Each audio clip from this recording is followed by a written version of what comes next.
আফগানিস্তানের বিপক্ষে বাংলাদেশ টিম আগামী 25 তারিখ সকাল 6:30 বাজে মাঠে নামছে।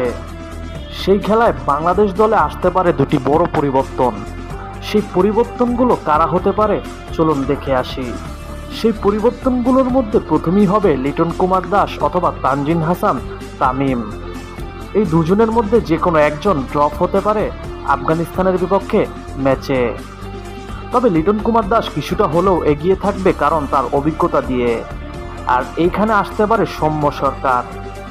সৌম্য সরকার কিন্তু এই বিশ্বকাপে একটিমাত্র ম্যাচ খেলেছে, যেখানে তার পারফরমেন্স ছিল খুবই খারাপ, যার কারণে সে দল থেকে বাদ পড়েছে।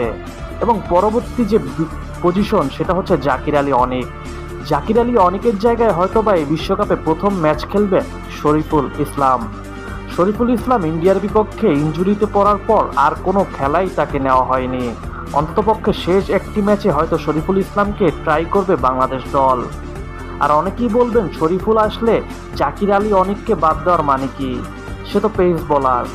এখানে বলে রাখা ভালো, কারণ মাহাদি হাসান আছে, যে কিনা একজন ব্যাটিং অলরাউন্ডার হিসাবেও খেলতে পারবে এবং তার পারফরমেন্সও কিন্তু বলার হিসাবেও খুবই ভালো।